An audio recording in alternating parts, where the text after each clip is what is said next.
नमस्कार विद्यार्थी मित्रांनो. कंप्लीट हिस्ट्री या आपल्या YouTube सेशनमध्ये आज आपण एक अत्यंत महत्त्वपूर्ण टॉपिक डिस्कस करणार आहोत. ते म्हणजे इंग्रज-म्हैसूर युद्ध. लक्षात घ्या, इंग्रज-म्हैसूर युद्ध हे आधुनिक भारताच्या इतिहासातलं एक अत्यंत महत्त्वाचं युद्ध मानलं जातं. याचं कारण असं आहे, की म्हैसूर राज्याचा पराभव केल्यानंतरच इंग्रजांना दक्षिण भारतामध्ये आपली सत्ता स्थिर स्थावर करण्याची संधी मिळाली. म्हैसूर राज्य जिंकल्यानंतर इंग्रजांना मराठा साम्राज्य समाप्त करणं फारसं काही अवघड गेलं नाही, अशा प्रकारची माहिती आपल्याला मिळते. लक्षात घ्या, इंग्रज-म्हैसूर यांच्यामध्ये एकूण 4 युद्ध या ठिकाणी झाली आणि या 4 युद्धामध्ये आपल्याला पाहायला भेटतं, म्हैसूरचे 2 शक्तिशाली शासक इंग्रजांनी इथे या ठिकाणी मारून टाकले. त्यापैकी एक होता हैदर अली आणि दुसरा होता त्याचा मुलगा म्हणजे टिपू सुलतान. तर भारतामधले हे 2 महत्त्वाचे शासक जे होते हैदर अली आणि त्याचबरोबर टिपू सुलतान यांचा पराभव ब्रिटिशांनी इथे या ठिकाणी केल्याचं एकंदरीत या ठिकाणी दिसून येतं. वास्तविकता हैदर अली हा तसा राजकीयदृष्ट्या मुत्सद्दी या ठिकाणी होता आणि त्यानं पहिल्या आणि दुसऱ्या युद्धामध्ये या ठिकाणी इंग्रजांना नामोहरण केलं होतं. मात्र 1782 साली आर्काटमध्ये त्याचं आकस्मिकपणे निधन झाल्यानंतर त्या जागेवर या ठिकाणी टिपू सुलतान इथे या ठिकाणी शासक बनतो आणि या टिपू सुलताननी त्यानंतर इंग्रजांसोबत निकराचा लढा दिला. मात्र चौथ्या इंग्रज-म्हैसूर युद्धामध्ये श्रीरंगपट्टणम ही जी काही म्हैसूर राज्याची राजधानी होती, त्या राजधानीमध्ये घुसून इंग्रजांनी टिपू सुलतान जो आहे, त्याच्यावर हल्ला केला आणि त्या युद्धामध्ये तो या ठिकाणी मारला गेला. अशा प्रकारची माहिती आपल्याला मिळते. तर आज मित्रांनो, इंग्रज-म्हैसूर युद्ध जे आहे, हे युद्ध डिटेलपणे आपण या ठिकाणी समजून घेऊ. या युद्धातील बारकावे नेमके काय आहे, ते सगळेच्या सगळे आपण आजच्या या सेशनमध्ये अत्यंत व्यवस्थितरित्या या ठिकाणी समजून घेऊया. तर बघा, जसं मी तुम्हाला सुरुवातीलाच सांगितलं, की इंग्रज-म्हैसूर असे एकूण 4 युद्ध या ठिकाणी झाले. तर त्यातले पहिलं युद्ध जर आपण पाहिलं, तर लक्षात घ्या, पहिलं युद्ध हे 1767 पासून ते 1769 पर्यंतचं होतं. दुसरं युद्ध जे आहे, ते दुसरं युद्ध हे 1780 ते 1784 या दरम्यान या ठिकाणी लढलं गेलं. तिसरं युद्ध जे आहे, हे 1790 ते 1792 या काळामध्ये या ठिकाणी लढलं गेलं. आणि चौथं युद्ध जे आहे हे 1799 ला इथे या ठिकाणी लढलं गेलं. तर अशा प्रकारे एकूण 4 युद्ध आपल्याला इथे या ठिकाणी इंग्रजांसोबत म्हैसूर राज्याचे झाल्याचे दिसून येतं. आता लक्षात घ्या, या टॉपिकला सुरुवात करण्यापूर्वी आपण दक्षिणेकडचा थोडासा इतिहास देखील या ठिकाणी समजून घेऊया. आपल्या सर्वांनाच माहिती आहे, की साधारणतः दक्षिण भारत मध्य काळामध्ये जर पाहिला तर इथे एक अत्यंत शक्तिशाली राज्य इथे या ठिकाणी होतं. त्याचं नाव होतं विजयनगर साम्राज्य. लक्षात घ्या, हे विजयनगर साम्राज्याचा बहमनी साम्राज्यासोबत संघर्ष वारंवार होत होता आणि त्यातूनच एक अत्यंत महत्त्वाची लढाई या ठिकाणी दक्षिण भारतामध्ये झाली, जी 1565 सालची लढाई म्हणून या ठिकाणी ओळखली जाते आणि या लढाईला राक्षस तंगडीची लढाई म्हणून या ठिकाणी संबोधलं जातं. त्याचबरोबर याला तालकोटराचं युद्ध पण म्हटलं जातं आणि बनहट्टीची लढाई देखील या ठिकाणी म्हटलं जातं. तर लक्षात घ्या, 1565 सालच्या या युद्धामध्ये, या राक्षस तंगडीच्या युद्धामध्ये विजयनगर साम्राज्याचा पडाव होतो आणि विजयनगर साम्राज्याचा पडाव झाल्यानंतर या विजयनगर साम्राज्याचे एकूण 6 भागामध्ये विभाजन होतं. या प्रकारची माहिती मिळते. मग हे 6 भाग कोणते होते? मग त्यामध्ये आपल्याला पाहायला भेटतं, एक भाग होता तो म्हणजे म्हैसूरचा, दुसरा होता तो म्हणजे केलंडीचा, तिसरा होता तो म्हणजे मदुराईचा, चौथा होता तो म्हणजे जिंजी, तंजावर आणि त्याचबरोबर चित्रदुर्ग. अशा प्रकारचे एकूण 6 भाग आपल्याला या ठिकाणी पाहायला भेटतात, की जे विजयनगर साम्राज्याचे इथे नंतरच्या काळात निर्माण झाले होते. त्यातल्या त्यात सर्वात महत्त्वाचं होतं ते म्हणजे म्हैसूर. म्हैसूर हे अवाढव्य राज्य देखील होतं आणि त्याचबरोबर म्हैसूर हे व्यापाराच्या दृष्टिकोनातून देखील या ठिकाणी अत्यंत महत्त्वाचं देखील या ठिकाणी होतं.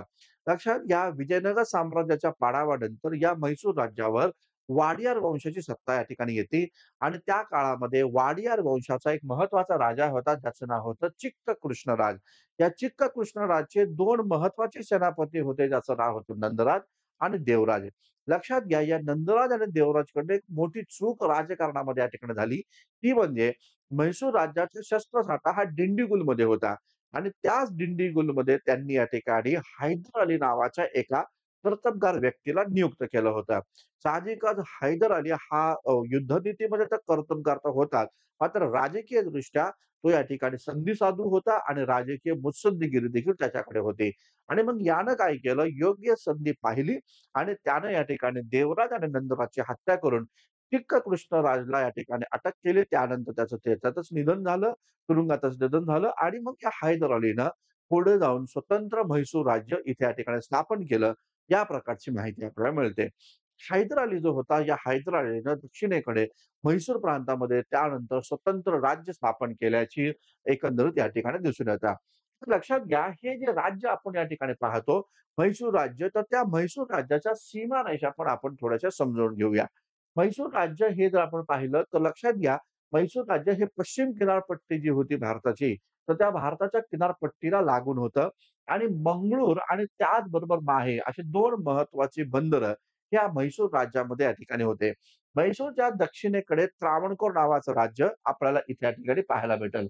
इथं त्रावणकोर नावाचं राज्य आहे आणि त्याच शेजारी या ठिकाणी कर्नाटक राज्य इथं होतं. ज्या कर्नाटककडे पॉंडिचेरी, त्याचबरोबर कांजीवरम आणि मद्रास या प्रकारची बंदरं या ठिकाणी होती. याचबरोबर आपल्याला पाहायला भेटतं निजाम जे होतं उत्तरेकडे निजामाचं राज्य होतं हैदराबादमध्ये चिंचलिन खानने स्वतंत्र राज्य स्थापन केलं होतं हैदराबादमध्ये आणि हा निजामाचा मुलूक या ठिकाणी म्हैसूर राज्याला लागून होता आणि त्याच्याच सोबत आपल्याला पाहायला भेटतं म्हैसूर राज्याच्या शेजारी गोवा आणि गोव्याच्या वरचा जो प्रदेश होता तो मराठ्यांच्या ताब्यामध्ये या ठिकाणी होता. अशा प्रकारे दक्षिण भारतामध्ये संघर्ष किंवा दक्षिण भारताचं राजकीय स्थिती अशा पद्धतीची होती. आता पाहायला असं भेटेल, की इंग्रजांनी म्हैसूरवर हल्ला करण्याचं का बरं प्रयोजन केलं, ते पण थोडंसं समजून घेऊया. आपल्याला पाहायला असं भेटेल, की जेव्हा 1757 ला प्लासीचं युद्ध इंग्रजांनी जिंकलं आणि त्या युद्धाच्या माध्यमातून बंगाल प्रांतावर इंग्रजांना त्यांची सत्ता स्थापन करायची संधी मिळाली. त्यानंतर इंग्रजांनी साम्राज्य विस्ताराचं धोरण या ठिकाणी आखलं. भारतातील बऱ्याच मोठ्या भूभागावर आपलं साम्राज्य स्थापन करायचं आणि त्या साम्राज्यातून आपला व्यापार या ठिकाणी वाढवायचा, अशा प्रकारचं ब्रिटिशांचं धोरण या कालखंडामध्ये होतं. आणि म्हणून मग साम्राज्य विस्तार करण्याच्या हव्यासापोटी त्यांनी दक्षिणेकडे लक्ष केंद्रित करण्याचा निर्णय घेतला. जसं मी आधीच सांगितलं, की दक्षिणेकडे 4-5 महत्त्वाच्या सत्ता होत्या. अति दक्षिणेकडे त्रावणकोर होतं, त्याच्या शेजारी कर्नाटक होतं, त्याच्या शेजारी म्हैसूर होतं. त्याच्यावरती आपण पाहतो ते म्हणजे हैदराबाद आहे आणि त्याच्या शेजारी या ठिकाणी मराठा साम्राज्य आहे. तर अशा सगळ्या परिस्थितीमध्ये त्यांनी म्हैसूर राज्य जो आहे, त्या म्हैसूर राज्यावर हल्ला करण्याचा निर्णय इंग्रजांनी केला. आणि लक्षात घ्या, म्हैसूर राज्यावर हल्ला करत असताना त्यांनी कर्नाटक आणि त्रावणकोर सोबत संधी केली होती. कर्नाटक आणि त्रावणकोर हे 2 राज्य हे ब्रिटिशांनी आपल्या बाजूनं या काळामध्ये वळवले होते, असं एकंदरीत दिसून येतं. म्हणजे आपण हे म्हणू शकतो, की दक्षिणेकडे कर्नाटक आणि त्याचबरोबर त्रावणकोर हे इंग्रजांचे मित्र राष्ट्र होते. तर हैदर अलीचं म्हैसूर राज्य, निजामाचा हैदराबाद आणि त्या काळामधला मराठा साम्राज्य हे या ठिकाणी इंग्रजांचं शत्रू राष्ट्र या ठिकाणी होतं. अशा सगळ्या परिस्थितीमध्ये इंग्रजांनी म्हैसूरवर हल्ला करण्याचं प्रयोजन या ठिकाणी केलं आणि इंग्रजांनी त्यासाठी एक महत्त्वाचं संयुक्त मोर्चा उभा स्थापन करण्याचा निर्णय या ठिकाणी घेतला. मग या सगळ्या परिस्थितीमध्ये कर्नाटक, त्याचबरोबर हैदराबादचा निजाम आणि मराठ्यांना इंग्रजांनी आपल्या बाजूने वळवलं आणि त्यांचा एक संयुक्त मोर्चा निर्माण करून म्हैसूरवर हल्ला करण्याचा प्लॅनिंग इंग्रजांनी 1767 साली केल्याचं एकंदरीत दिसून येतं.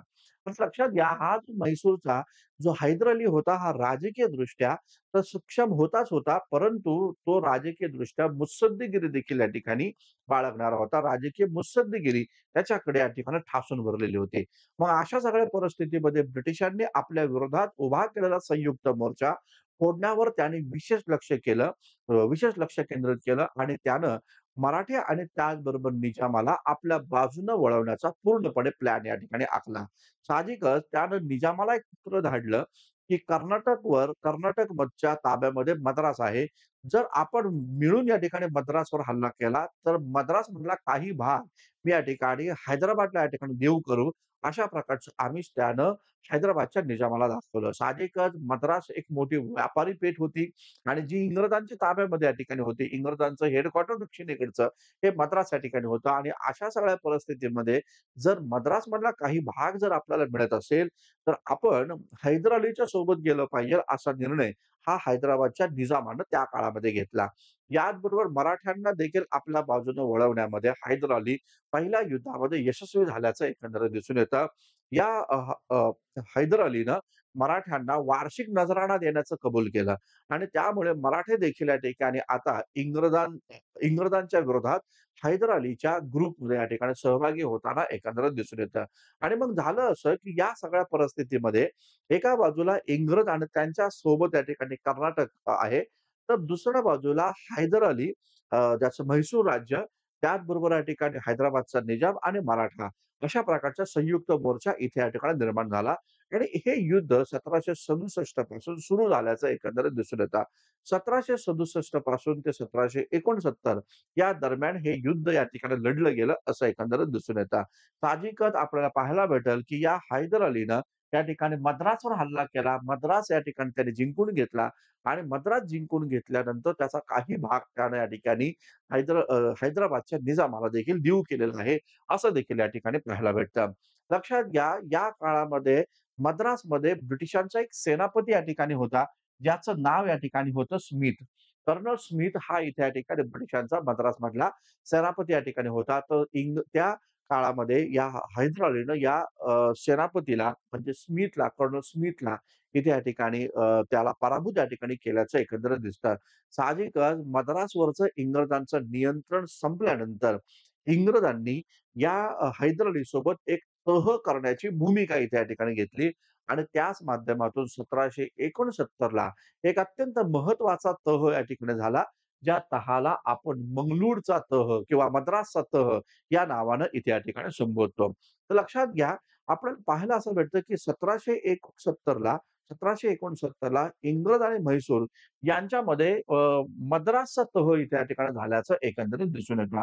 हा तह जर आपण पाहिला तर 4 एप्रिल 1769 ला झालेला आहे. हा महत्वाचा मुद्दा या ठिकाणी लक्षात घ्या. तर 4 एप्रिल 1769 ला मद्रासचा तह झाला आणि या तहामध्ये असं ठरलं गेलं, त्या ठिकाणी इंग्रज आणि म्हैसूर राज्य हे आपसी एकमेकांचे मित्र राष्ट्र या ठिकाणी होतील. जेव्हा या दोन्ही राष्ट्रांवर बाहेरचे लोक किंवा शत्रू राष्ट्र जेव्हा हल्ला करेल, तेव्हा इंग्रज म्हैसूरच्या मदतीला येईल आणि म्हैसूर देखील इंग्रजांना मदत करेल. अशा प्रकारचं या तहामध्ये महत्वाचा मुद्दा इथे या ठिकाणी नमूद केला गेला. याचबरोबर दोन्ही प्रांतांनी किंवा दोन्ही राज्यांनी म्हणजे म्हैसूरनं इंग्रजांचा जो प्रदेश जिंकलेला आहे आणि इंग्रजांनी म्हैसूरचा जो प्रदेश जिंकलेला आहे, तो एकमेकांना परत करायचा अशा प्रकारचा हा तह मद्रासचा तह म्हणून या ठिकाणी संबोधलं जातं. साहजिकच पाहायला असं भेटतं आता या मद्रासच्या तहामुळं झालं काय? हैदर अलीचं म्हैसूर राज्य आणि इंग्रज यांच्यामध्ये मैत्री निर्माण या ठिकाणी झाली आणि यापुढे आता हे दोघंही एकत्रितरित्या येतील आणि दोघंही आपल्या शत्रूवर या ठिकाणी जर कोणी शत्रू राष्ट्राने जर आपल्या राज्यावर कोणी हल्ला केला, तर दोघं जण एकमेकांना मदत करतील. अशा प्रकारचा हा मद्रासचा तह इथे या ठिकाणी झाल्याचं एकंदरीत दिसून येतं. वास्तविकता जर आपण पाहिलं तर हैदर अलीने एक प्रकारे मराठ्यांचा आणि त्याचबरोबर निजामाचा देखील एक प्रकारचा विश्वासघातच केला होता. कारण पाहायला असं भेटेल, की इंग्रजांच्या विरोधात लढण्यासाठी मराठ्यांना आणि निजामाला आपल्या सोबत या ठिकाणी आणलं. मात्र स्वतःच हैदर अली पुढे जाऊन मद्रासमध्ये या ठिकाणी इंग्रजांसोबत तह करतोय, असं एकंदरीत दिसून येतं. साहजिकच हा युद्ध झाल्यानंतर पाहायला असं भेटतं, हे युद्ध झाल्यानंतर लगेचच म्हणजे 1771 ला मराठ्यांनीच या ठिकाणी हैदर अलीच्या म्हैसूर राज्यावर हल्ला केला. तर मराठ्यांनी हैदर अलीच्या म्हैसूर राज्यावर हल्ला करण्यामागचं कारण काय होतं, ते पण आपण नीट समजून घेऊया. जसं की आपण पाहू शकतो, की मराठ्यांना आपल्या बाजूला वळवण्यासाठी हैदर अलीने काय केलं होतं, तर हैदर अलीनं मराठ्यांना वार्षिक नजराणा देण्याचं कबूल केलेलं होतं. चौद सरदेशमुख देण्याचं कबूल केलं होतं. मात्र जसं इंग्रजांसोबत मद्रासचा तह हैदर अलीने केला, त्यानंतर त्यानं या ठिकाणी मराठ्यांना अशा प्रकारचं चौद सरदेशमुखी अथवा या ठिकाणी नजराणे देणं या ठिकाणी बंद केलं.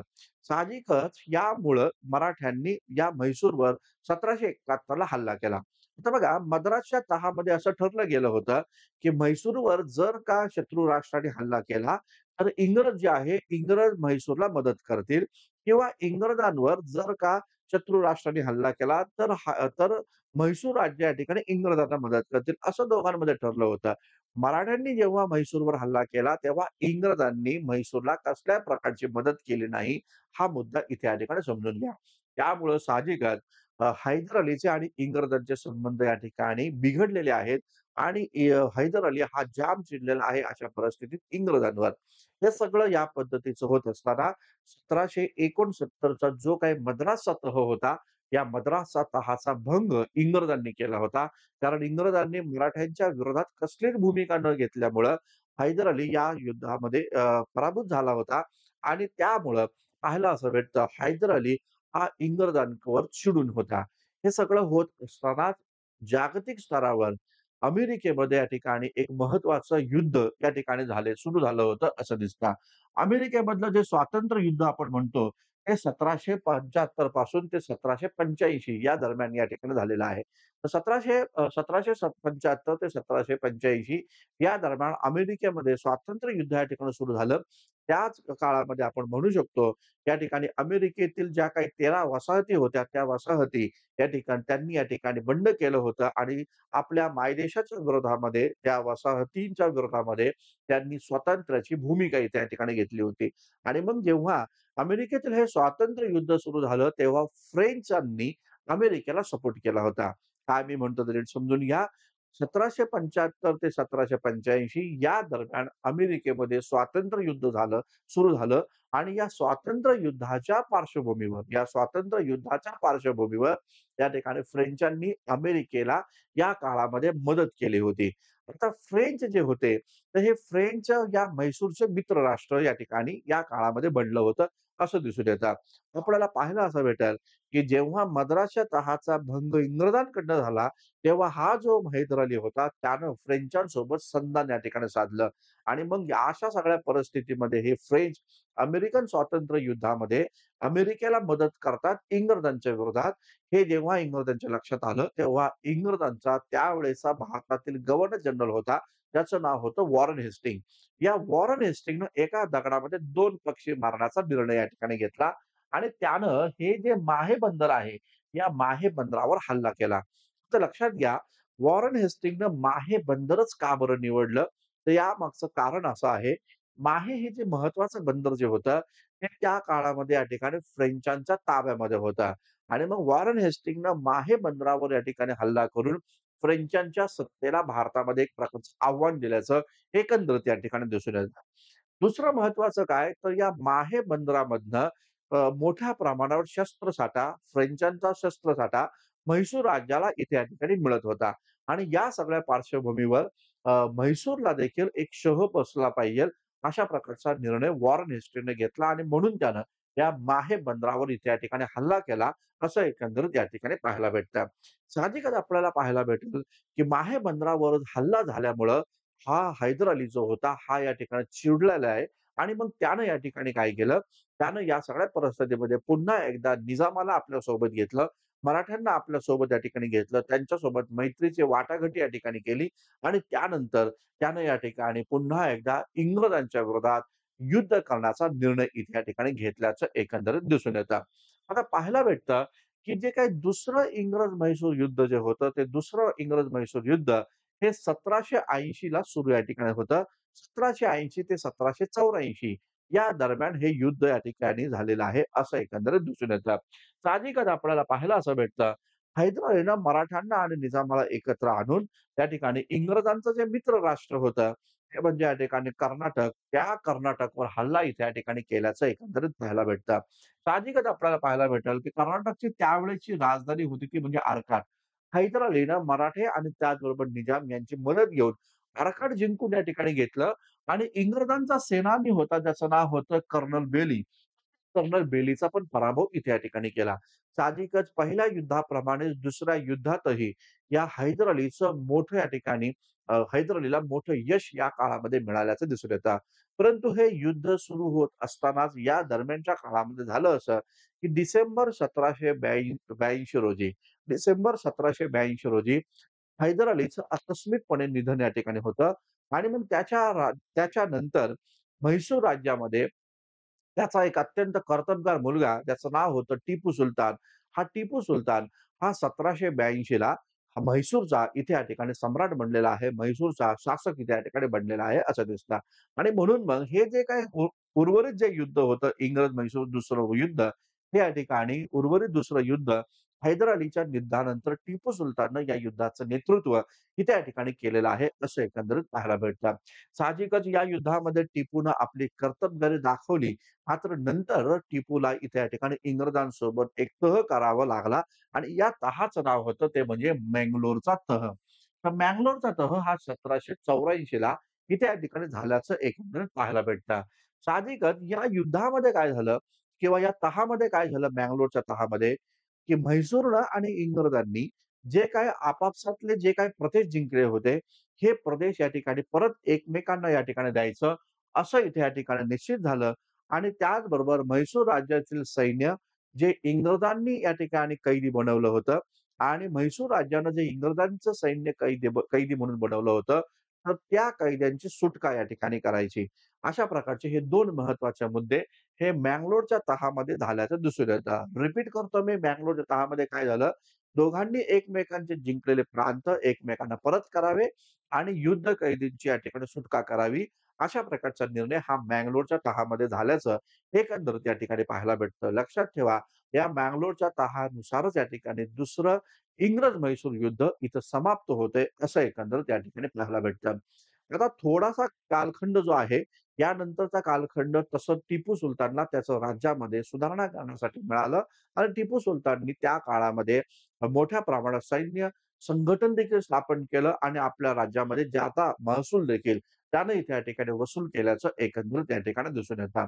सैन्य वित्तवादाच्या आधारावर त्यानं या ठिकाणी या राज्यामध्ये चोख महसूल व्यवस्था या ठिकाणी निर्माण केली आणि याचबरोबर काही लष्करी सुधारणा देखील या ठिकाणी केल्याचं दिसून येतं. आता पाहायला असं भेटतं, की टिपू सुलतान जेव्हा शासक बनला, तेव्हा या टिपू सुलताननं स्वतःचं परराष्ट्रीय धोरण इथे या ठिकाणी आखल्याचं पाहायला भेटतं. टिपू सुलताननं आपले शेजारील असणाऱ्या मित्र राष्ट्रांसोबत मित्रत्वाचे संबंध स्थापन केले आणि त्याचबरोबर त्यानं काही विदेशी लोकांशी संबंध साधून त्यांच्यासोबत देखील मैत्रीचे संबंध स्थापित केल्याचं एकंदरीत या ठिकाणी पाहायला भेटतं. साहजिकच फ्रेंच जे होते, हे फ्रेंचांची मदत त्यांनी या ठिकाणी घेतली आणि फ्रेंचांच्या मदतीनं त्यानं या ठिकाणी डिंडीगुलमध्ये एक आधुनिक शस्त्रसाठा निर्माण केला, असं एकंदरीत दिसून येतं. असं म्हटलं जातं, की या टिपू सुलतानकडे साधारणतः खूप सारे या ठिकाणी अग्निबाण या ठिकाणी होते आणि फ्रेंच राज्यक्रांती जेव्हा या ठिकाणी झाली 1789 ला, तर त्या फ्रेंच राज्यक्रांतीचं स्वागत हे या ठिकाणी या टिपू सुलताननं आपल्या राज्यामध्ये केल्याचं एकंदरीत दिसून येतं. फ्रेंच राज्यक्रांतीच्या पार्श्वभूमीवर जाकोबियन क्लबची स्थापना त्यानं आपल्या राज्यामध्ये केली होती आणि हा टिपू सुलतान फ्रेंच राज्यक्रांतीनंतर तो स्वतःला नागरिक म्हणून देखील या ठिकाणी संबोधू लागला होता. अशा प्रकारची माहिती देखील आपल्याला या ठिकाणी मिळते. तर लक्षात घ्या, या टिपू सुलताननं या दरम्यानच्या काळामध्ये काय केलं, तर फ्रेंचांच्या सोबतीने राहून त्यानं आधुनिक शस्त्रसाठा आपल्या राज्यामध्ये निर्माण केला. त्याचबरोबर तुर्कांसोबत मैत्रीचे संबंध स्थापन केले आणि अनेक आपले राजदूत त्यानं तुर्कांची राजधानी जी होती कॉन्स्टंटिनोपाल, त्या कॉन्स्टंटिनोपालला देखील त्यानं आपले राजदूत त्या ठिकाणी पाठवल्याचं दिसून येतं. याचबरोबर 1787 साली त्यानं फ्रान्सला देखील एक शिष्टमंडळ पाठवल्याचं एकंदरीत या ठिकाणी पाहायला भेटतं. आता बघा, हे सगळी परिस्थिती होत असताना टिपू या सगळ्या पार्श्वभूमीवर काय करतोय, तर टिपू एक राजकीयदृष्ट्या शक्तिशाली बनण्याचा प्रयत्न करतोय आणि आपल्या राज्याला आर्थिकदृष्ट्या व सैनिकीदृष्ट्या सक्षम बनवण्याचा प्रयत्न देखील इथे या ठिकाणी करताना आपल्याला पाहायला भेटतं. हे सगळं या पद्धतीचं होत असतानाच झालं असं, त्रावणकोर जे होतं, जे ब्रिटिशांचं या ठिकाणी मित्र राष्ट्र होतं, तर त्या त्रावणकोरने काय केलं, की डचांच्या आधिपत्याखाली असणाऱ्या कोचीनवर हल्ला या ठिकाणी केला. नीट समजून घ्या काय केलं त्रावणकोरनं. त्रावणकोरचं लोकेशन आपण पाहिले मद्रास या म्हैसूरच्या अति दक्षिणेकडचं राज्य या ठिकाणी त्रावणकोर आहे.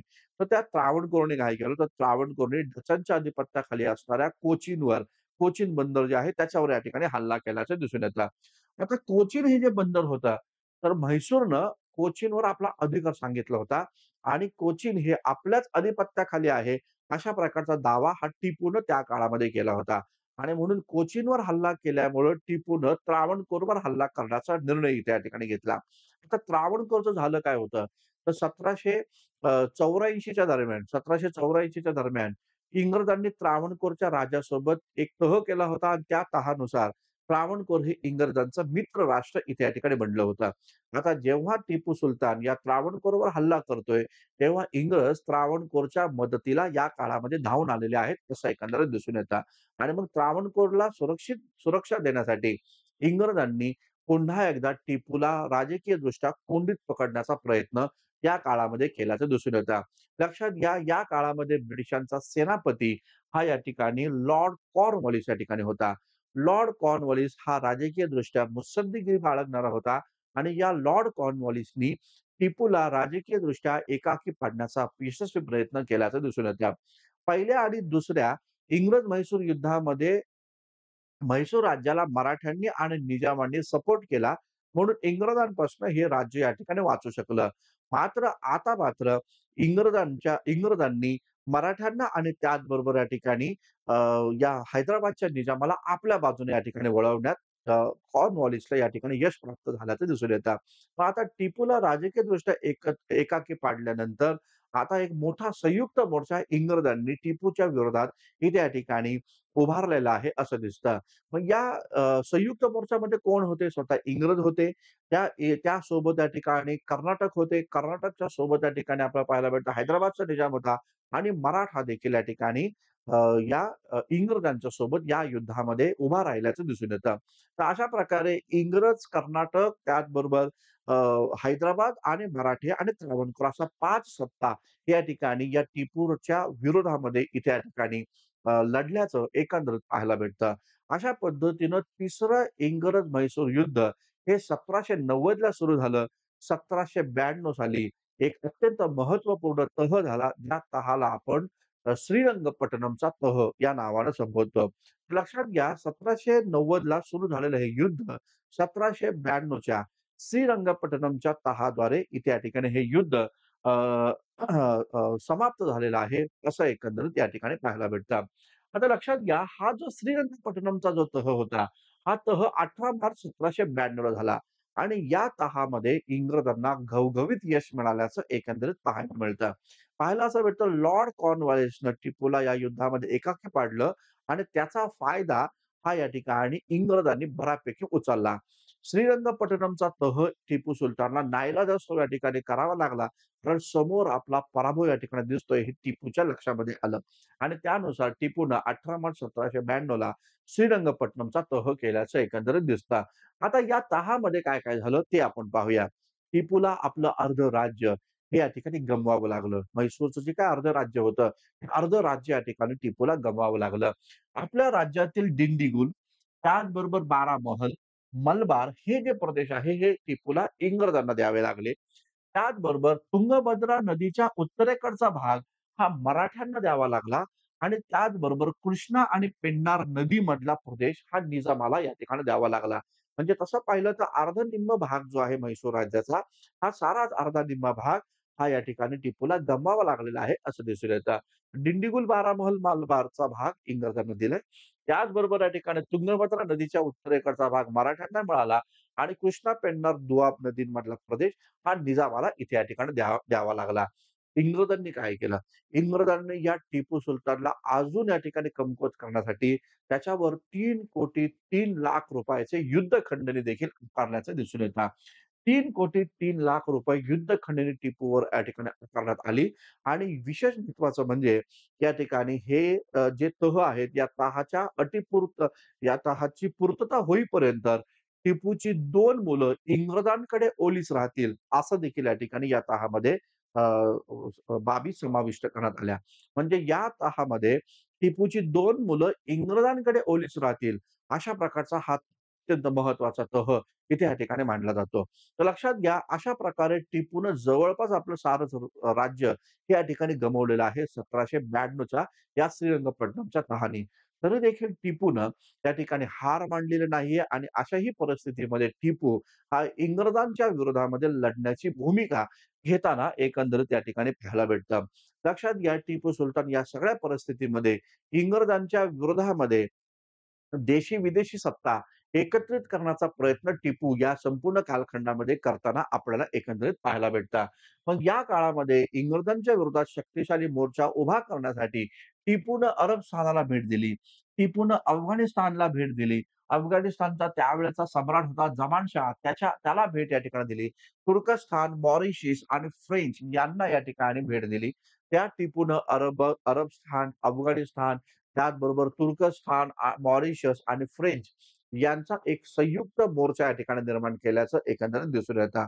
लक्षात घ्या, याच काळामध्ये फ्रेंच राज्यक्रांतीनंतर नेपोलियन बोनापार्ट सारखा एक अत्यंत शक्तिशाली सेनापती हा संपूर्ण जग जिंकण्यासाठी या ठिकाणी निघालेला होता.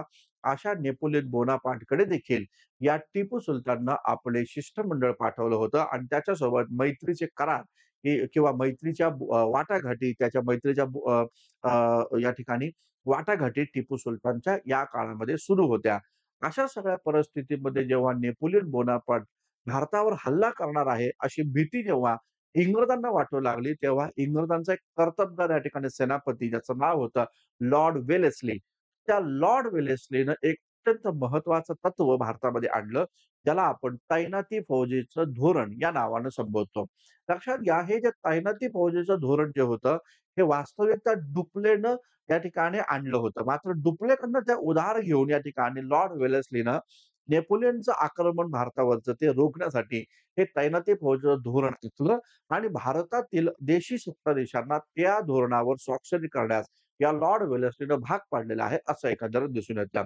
साहजिकच आपल्याला पाहायला भेटतं, लॉर्ड वेलेस्लीला हा मोठा संशय होता, की टिपू सुलतान नेपोलियन बोनापार्ट सोबत या ठिकाणी संधान साधून इंग्रजांच्या सत्तेला भारतात आव्हान देईल आणि म्हणून लॉर्ड वेलेस्ली सर्वात पहिल्यांदा टिपू सुलतानवरच या ठिकाणी या तैनाती फौजेच्या धोरणाचा प्रहार इथे या ठिकाणी केल्याचं दिसून येतं. वास्तविकता जेव्हा आपण अभ्यासतो तेव्हा लक्षात घ्या 1798 साली हैदराबादच्या निजामानं पहिल्यांदा तैनाती फौजेचं धोरण स्वीकारलं होतं आणि त्यानंतर टिपू सुलताननी देखील हे धोरणाचा स्वीकार करावा असा लॉर्ड वेलेस्लीचा अट्टहास होता. मात्र टिपू सुलतानला हे चांगलं माहिती होतं, जर का आपण तैनाती फौजेच्या धोरणाचा स्वीकार केला, तर आपल्याला अर्ध राज्य जे आहे, ते या ठिकाणी जे काही आता उरलेलं राज्य जे आहे, ते देखील या ठिकाणी गमवावं लागेल.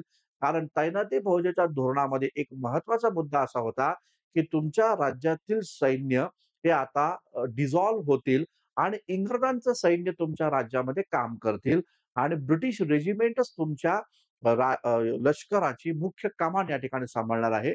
अशा प्रकारचा मुद्दा होता.